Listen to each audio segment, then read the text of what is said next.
Aleutian Islands are situated in the North Pacific Ocean, forming a chain which extends about 1,200 miles west-southwest from Alaska Peninsula towards Siberia to form the southern boundary of the Bering Sea.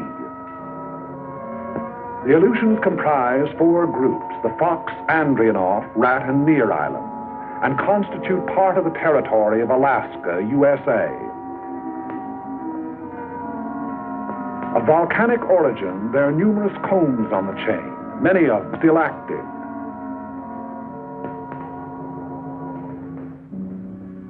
The coasts are rocky and surf-worn, rising immediately from the water in steep, bold mountains.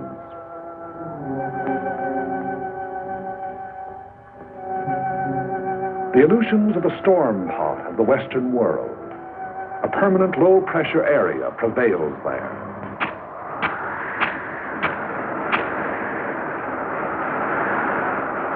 Cold air masses from the polar regions flow with a shearing effect against the warm, moisture-laden air masses over the Japanese current to form cyclonic disturbances.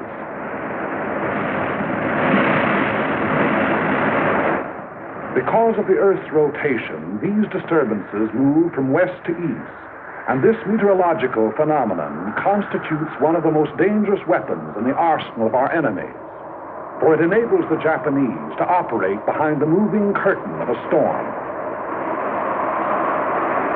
In the early days of June 1942, they employed this advantage in an all-out attempt to secure absolute domination of the entire Pacific Ocean. Behind eastward moving storms, they dispatched 2 invasion fleets against 2 widely separated objectives, Midway Island and Dutch Harbor, an operation designed to break the American line of sea defense upon which the security of the Pacific coast depends.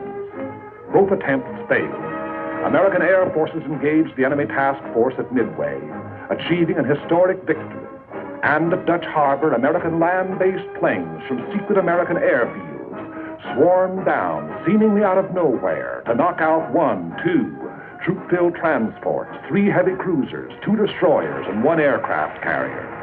In pursuit of the enemy, our Army and Navy airmen flew through storm and fog and hurricane, 1/5 on instruments, 4/5 on luck, 20 hours out of 24 sometimes, through blind passes, by uncharted peaks, down through zero ceilings, not knowing whether the enemy fleet or a mountain lay below, sweating it out for hour after blind hour of continuous flight, and home without benefit of directional beam to land on unlighted runways, refueled, and take off into gray, blind hell.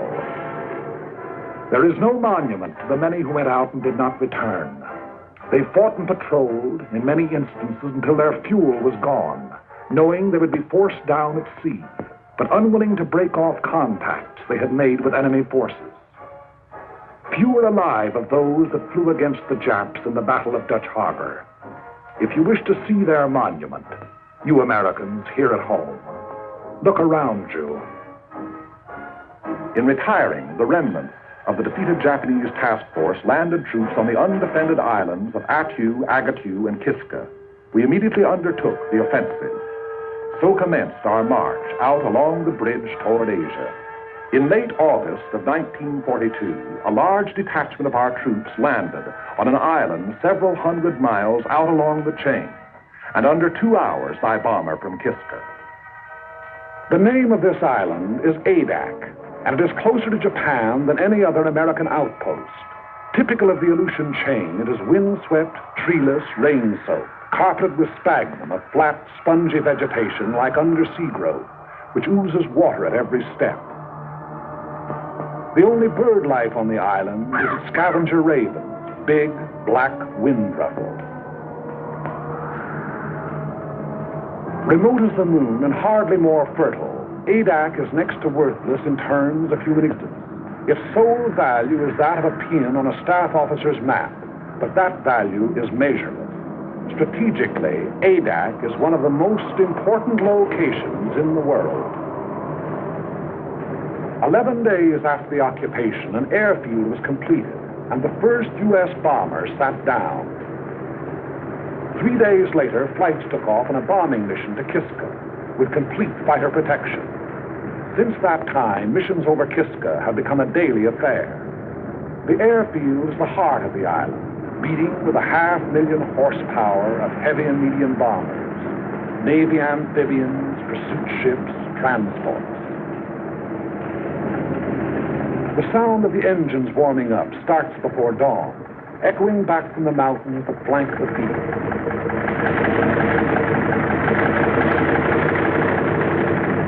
Every day, weather permitting, the bombers take off on at least one mission.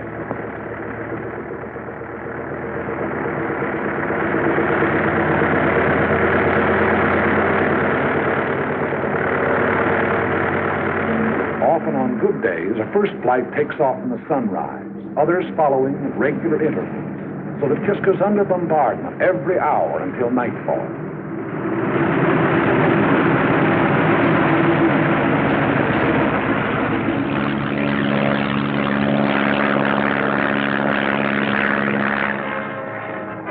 Equal in importance to the airfield, and without which the airfield could not exist, is Adak's excellent harbor. Landlocked on three sides with a natural island breakwater, it enables heavy draft vessels to come inshore and unload by lighter under almost any weather conditions. If the airfield is the heart of Adak, the harbor is its hungry mouth. Its demands are ever on the increase. By day and by night, freighters, tankers, transports deposit munitions, supplies, men upon the beach. Standing guard over all the defense installations, coastal batteries, anti-aircraft emplacements, machine gun posts. There is nothing vulnerable about Adak any longer.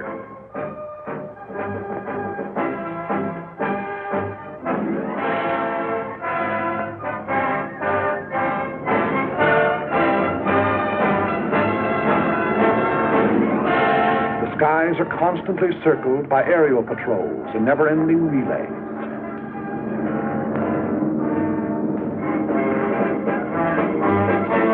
PT boats, those seagoing-in fighters, stand by in readiness for a surprise landing attempt. Offshore, destroyers keep endless vigil, slipping like ghosts through the fogs, challenging each hull-down speck of an approaching vessel on the horizon. Listening with their undersea ears to the beat of an engine, scanning the seas with a plume of a periscope, standing rugged duty in the Bering Patrol, or slipping into port on the flank of a convoy. Although the sea lanes to Adak are constantly traveled by convoys, and contact with enemy submarines is a daily occurrence, sinkings in these waters have been few and far between.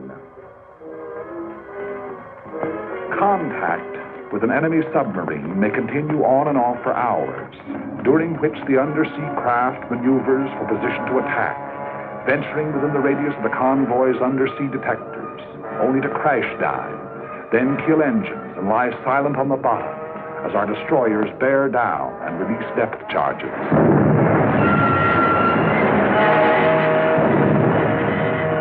Our destroyers and Navy reconnaissance have held the undersea enemy well in check.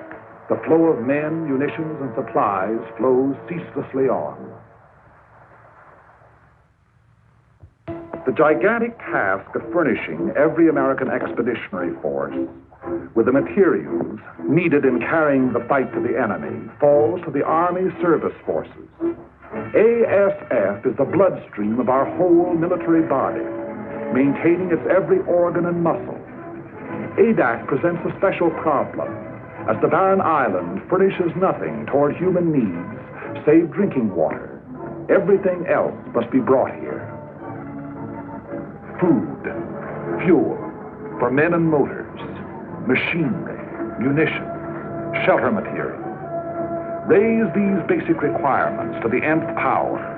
Add parts and replacements for everything from Caterpillar tractors to can openers, plus the operations of estimating, purchasing, assembling, transporting, delivering, and it becomes apparent why the job of supplying a military force is now dignified by a $12 word like logistics.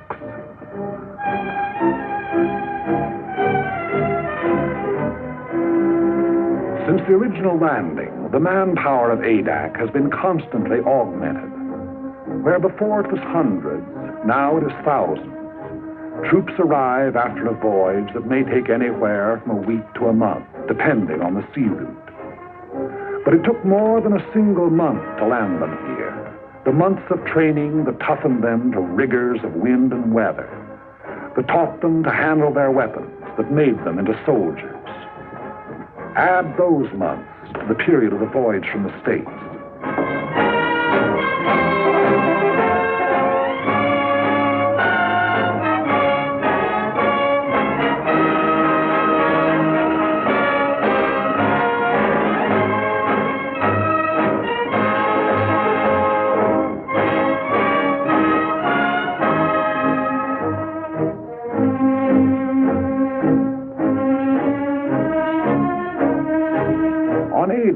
Down Eastern accents mixed with Texas drawls and Middle Western twangs and Brooklynese. Bookkeepers, grocery clerks, college men, and dirt farmers. That is, of course, ex-dirt farmers, ex-bookkeepers, ex-college men. Soldiers now, as though all their lives they'd been nothing but.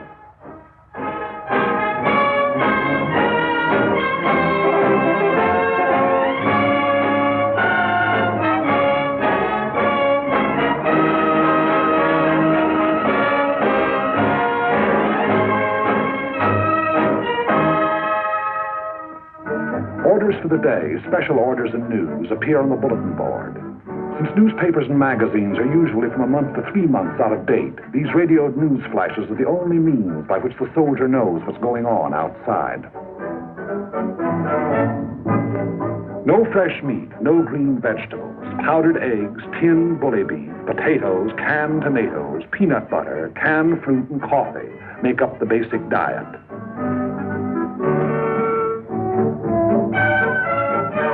And biscuits, barrels full of biscuits.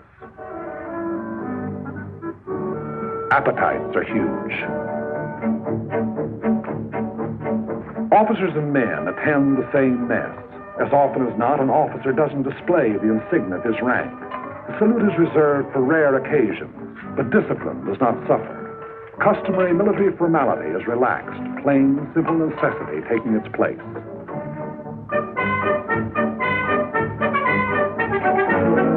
After months in an outpost like Adak, there is a tendency on the part of the soldier to think and live only in terms of the present.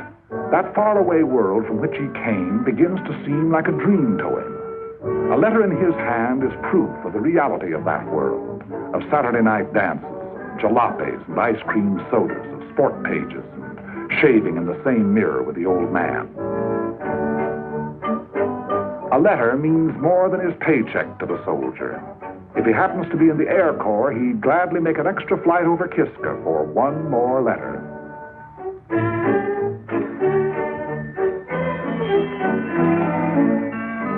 No girls, pretty or otherwise. Nothing to drink, not even a Coke. Candy bars, cigarettes, and chewing gum are rationed. But you never hear any belly aching. The extraordinary fact is that morale actually gets stronger the closer troops come to the enemy. On Adak proper, morale is first rate.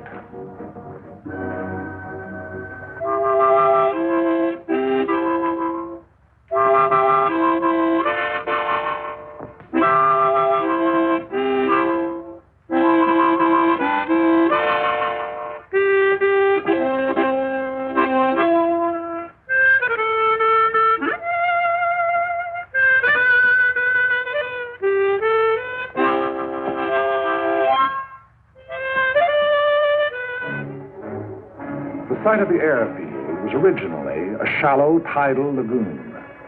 Army engineers diked up its inlet and drained off its waters by means of a channel to the sea. It was their resourcefulness in exploiting a natural formation which made possible the completion of the field in 10 days and 11 nights, for the work never ceased. Bulldozers shifted thousands of tons of the lava ash which composed the bed of the lagoon. Not a new gain to the Corps that built the Panama Canal.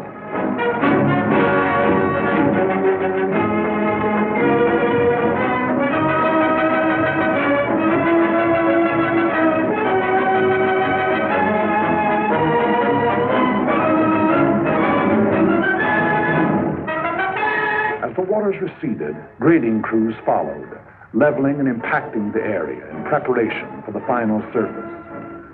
This surface was not to be the usual concrete runway of an airport, but a steel one, whose sections had been prefabricated in American mills. It was put down, by the infantry of course, in 36 hours.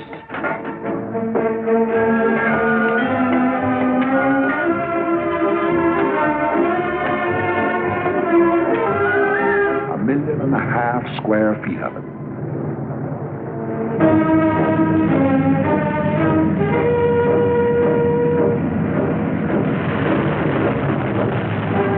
From then on, only the severest weather kept our planes grounded.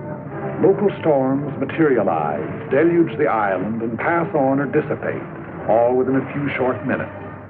It's a land of cloudbursts and rainbows. If you don't like the weather, wait a minute, the soldier says. Everything the weatherman has to offer may be had in a single day.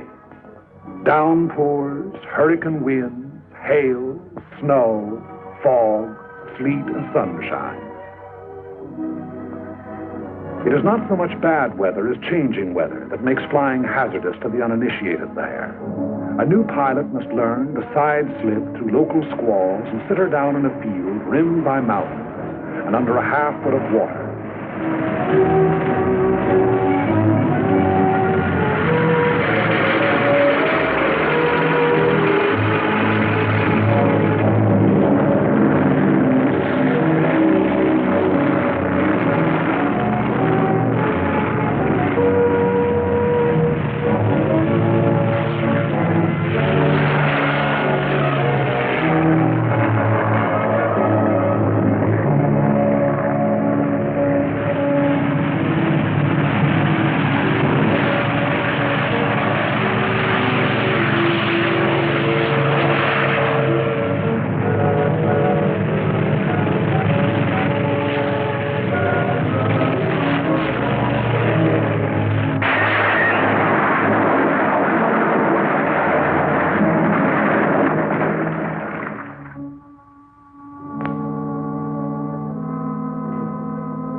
Percentage of casualties, however, occur in the anti-aircraft fire over Kiska. As a rule, our bombers make it back, but often they are sorely crippled and wounded or dead aboard.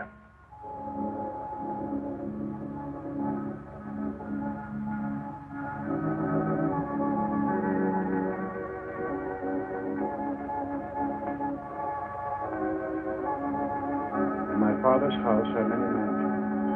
If it were not so, I would have told you. I go to prepare a place for you, and if I go and prepare a place for you, I will come again and receive you unto myself. And where I am, there ye may be also.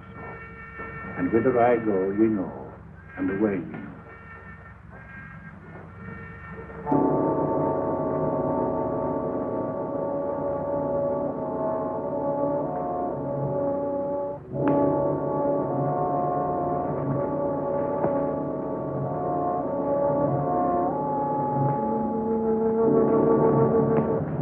The return of the day's mission is the highlight of each 24 hours. Eyes turn skyward and ears strain for the faint beat of approaching engines. At the first sound, an alert is flashed to the ground defenses. Units clear for action. Anti-aircraft and machine guns are stripped, ammunition broken out, and everything is put in readiness for an enemy who may be tailing our flights home.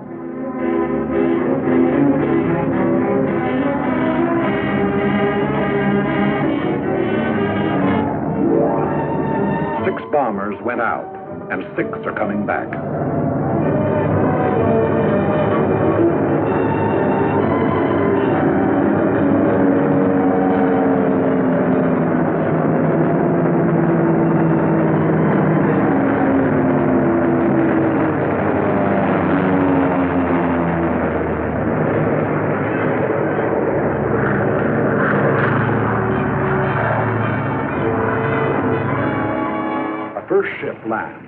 remainder circle the field, another coming to Earth each time around. Those damaged or with wounded aboard taking priority. It's a revelation how much punishment one of these big bombers can take and still navigate. Unless both sets of controls are shot away or an explosive shell finds the gas tank, the odds are all in her making it safely home.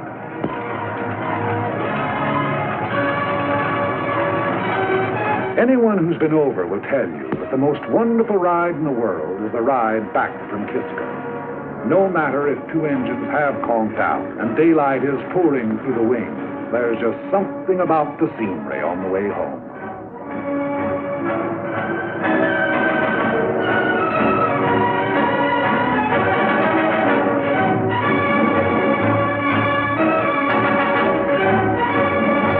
Crews proceed to the field operations tent of the Bomber Command, where they will be questioned as to results and observations.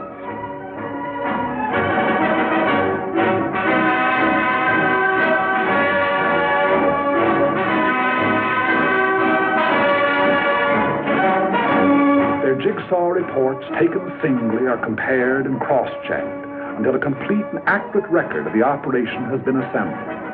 Thereafter, they're dismissed with nothing to do till tomorrow but eat, drink, and be merry.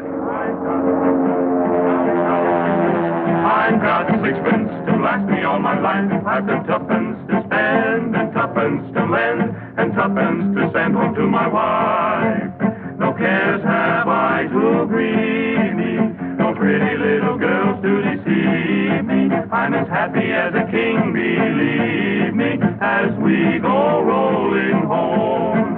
Rolling home, rolling home, rolling home, rolling home, by the light of the silvery moon. Happy is the day when the airman gets to pay, as we go rolling home. But Adak's tomorrow begins today with a directive from Kodiak Island. A photographic ship accompanies missions to Kiska. It's tasked to follow the bombers over their target, recording the immediate results of the bombardment, also enemy defense activities, new installations, camouflage. These photographs are studied by specialist interpreters and submitted with comments to the General and his staff officers, Colonel William Prince and Colonel C.M. McCorkle.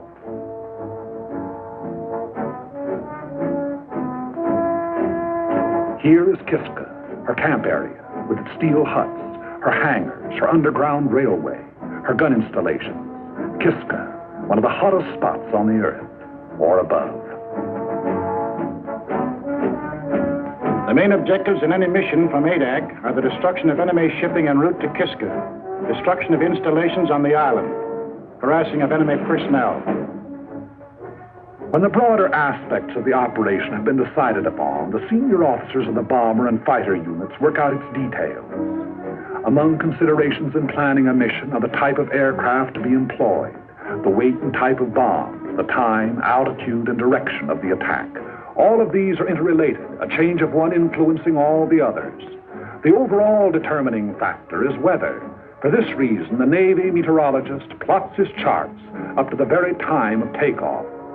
A change of weather at the last moment may mean a complete revision of tomorrow's plans. Tomorrow is Sunday.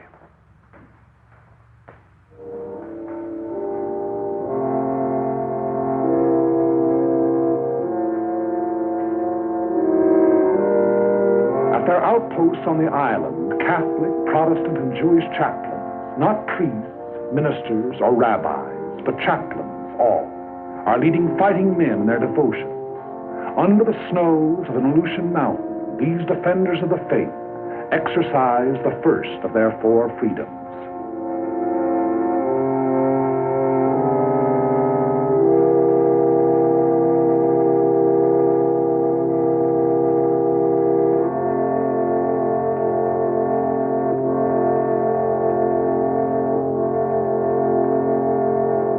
But so far as the business of war is concerned, Sunday on Adak is like any other day.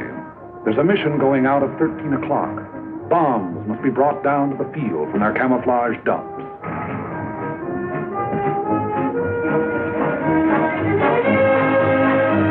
A heavy bomber bomber carries either 16 250-pounders, 12 500-pounders, or 8 1,000-pounders.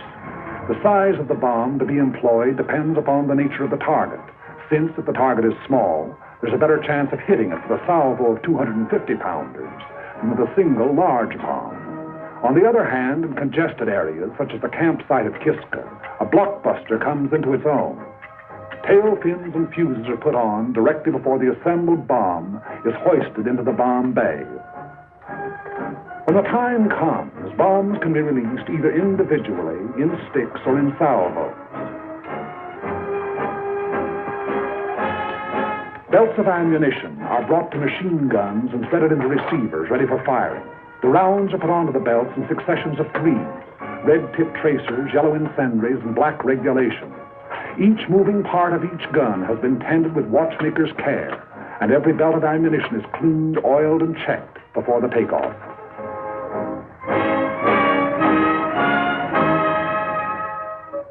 It is 12:40 o'clock, and the pilots who are going to fly the mission receive final instructions. 3 flights, 2 of B-24s and 1 of B-17s are to go over the target. The first flight at 1,100 feet to drop 500-pounders on anti-aircraft installations at North Head. Then to proceed along the coastline, strapping to the western limits of the camp area. The second flight at 7,500 feet to drop 1,000-pound bombs on the camp area. The third flight at 4,500 feet to destroy hangars with 500-pound bombs. Second and third flights to follow at intervals of 45 seconds. 3 fighters to precede each bomber flight at 600 feet, and 3 fighters to afford overhead protection from enemy aircraft.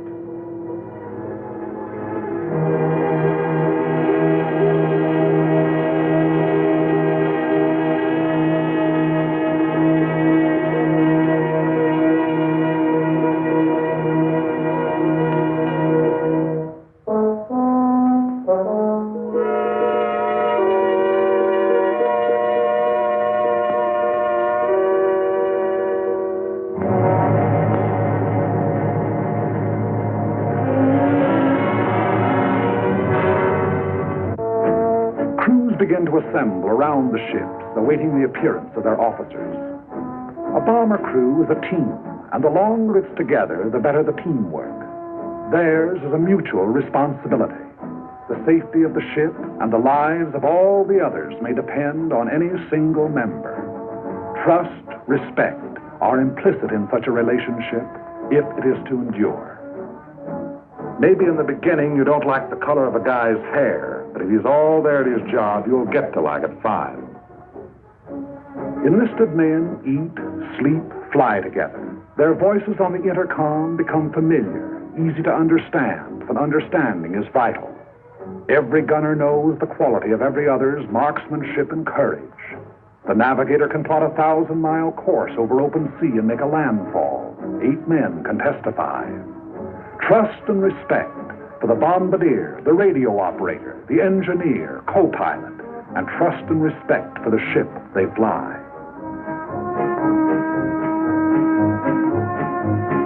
A monument ought to be put up to that pre-war fraternity of high school speed maniacs, for out of their ranks, our fighter pilots are largely drawn. They bring to their hazardous undertakings split-second judgment, inspiration, daring. Lieutenant George I. Radell, 12 strafing missions over Kiska. Lieutenant Hawley P. Mills, 14 missions. Lieutenant Lyle A. Bean, 13 missions. Major Milton Ashkin, 15 missions. Lieutenant Henry J. Strenkowski, 11 missions. Colonel Jack Chennault, son of General Chennault of the Flying Tigers. Colonel Jack has a 0 on a submarine to his credit.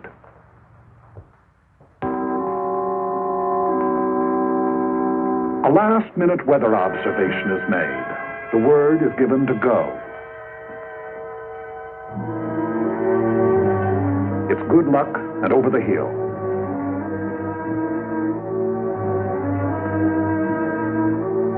The aerial camera goes aboard.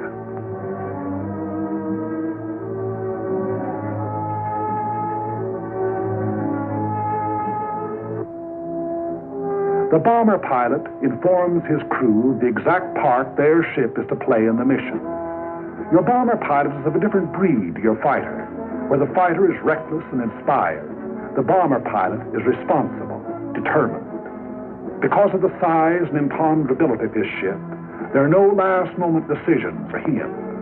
And besides the big, intricate, costly piece of machinery that a heavy bomber is, he has the lives of 6 or 8 others to think about. 100 men, 9 bombers, 12 fighters, are setting out to attack and immobilize 10,000 men behind naval and military defenses. This is the significance of aerial supremacy. But behind this supremacy lies the enormous system which makes it possible for the ships to take off. ASF, Naval Convoy, Army Air Transport, the Corps of Engineers, Army and Navy Intelligence, Signal Corps, Ordnance, and Ground Forces. These have done their part for today. The stage is set. Rehearsals are over. The actors are ready. The curtain is going up. But this is no make-believe drama. They will be playing for keeps.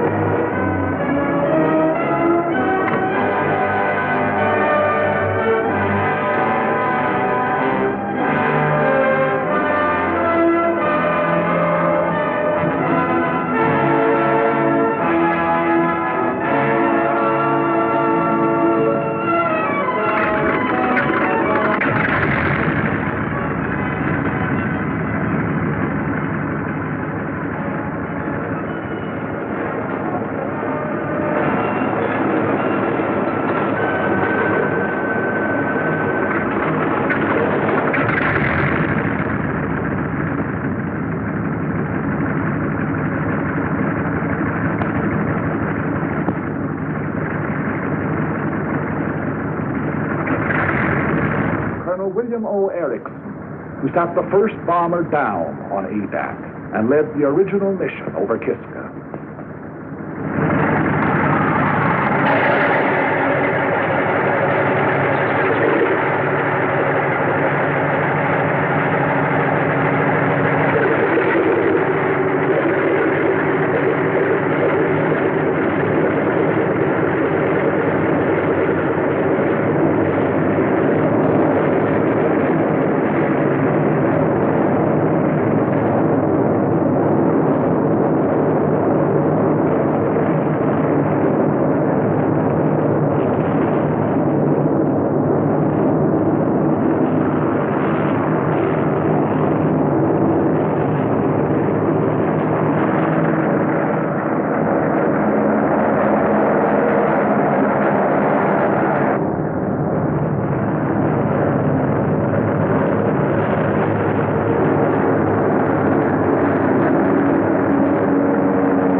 thunder of engines makes the earth tremble and the ravens rise.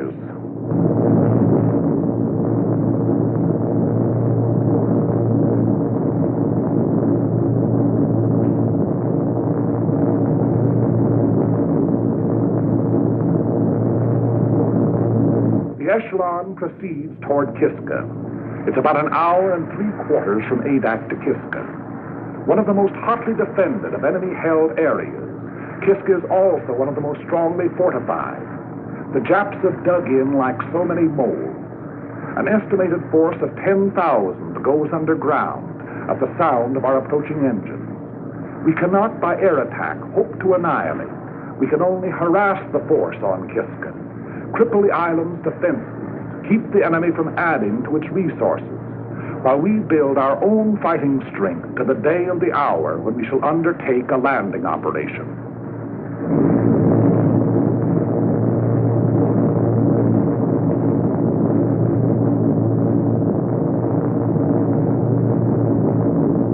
Radio contact is maintained between the bombers and Adak throughout the flight, which proceeds at military speed, 165 miles per hour.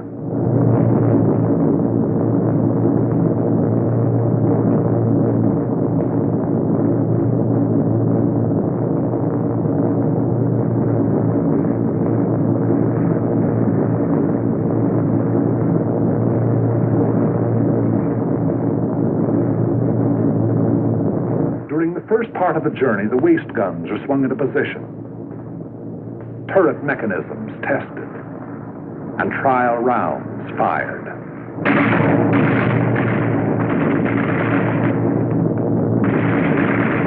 Time moves slowly going out to the target. Crew members have even been known to play stud poker. The route is quite familiar by now. Many pilots and crews have made the flight 25, 30 times.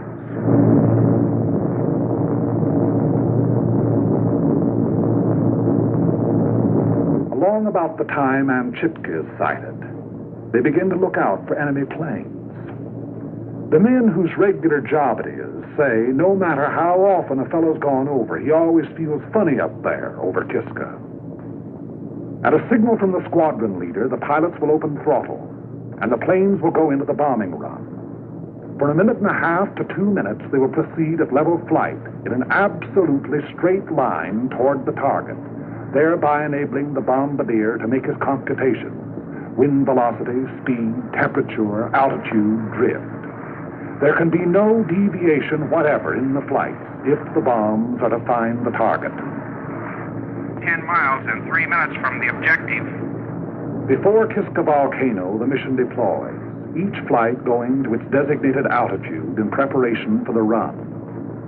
The enemy will endeavor to throw the flights off their runs, and to this he will bring all his firepower to bear. The earth below will blaze with hatred. Our ships will heave and rock in the ack-ack. Machine gun bullets may make a filigree of their wings. Houses may open up holes big enough for a man to crawl through.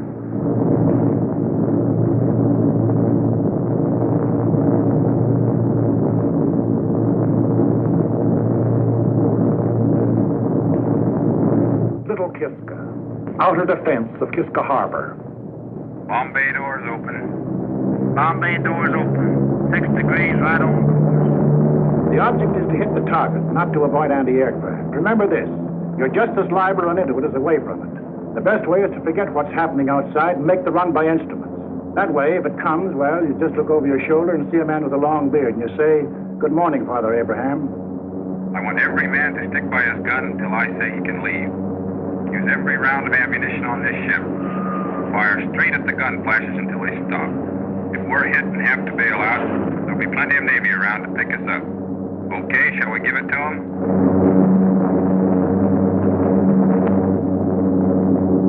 Kiska.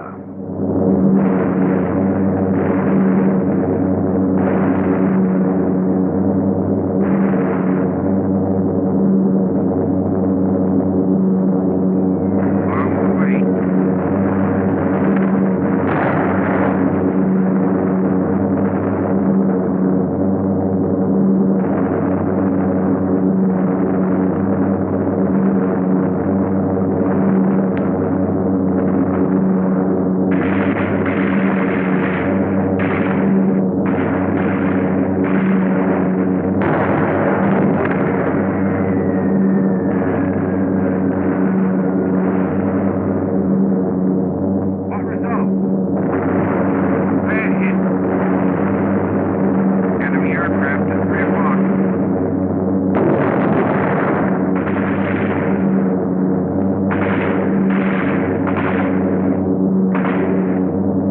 Second flight, low altitude.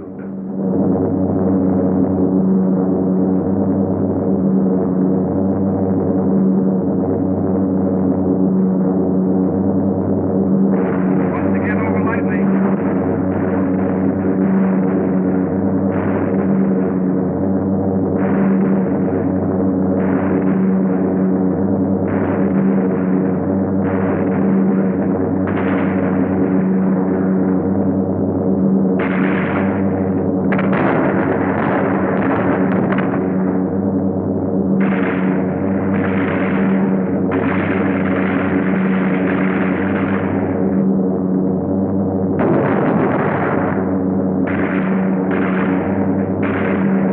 On target. Let him have it.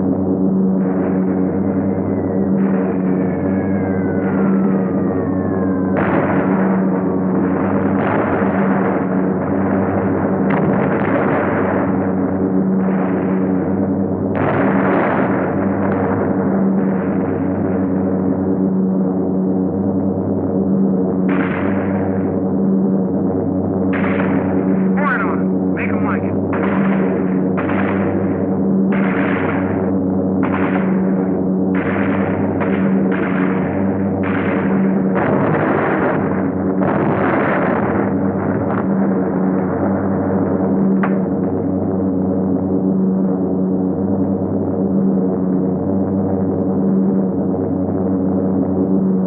Third flight at 4,500 feet.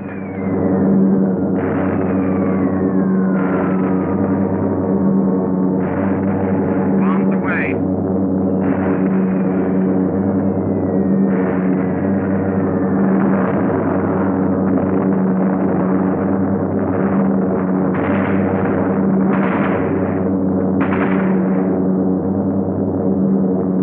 Here it goes.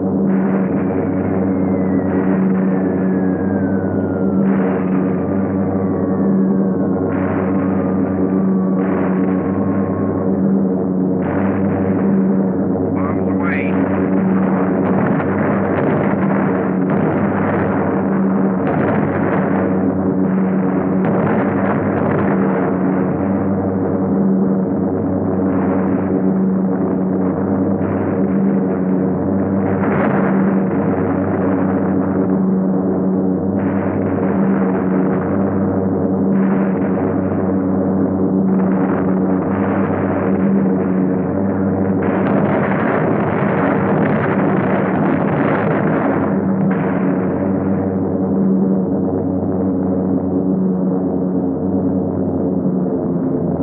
Check in, 2 gunner.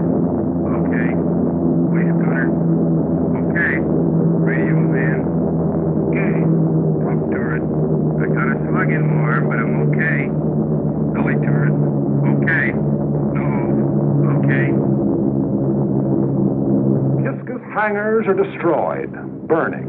Our bombs found the target. 9 bombers came out, and 9 are going home.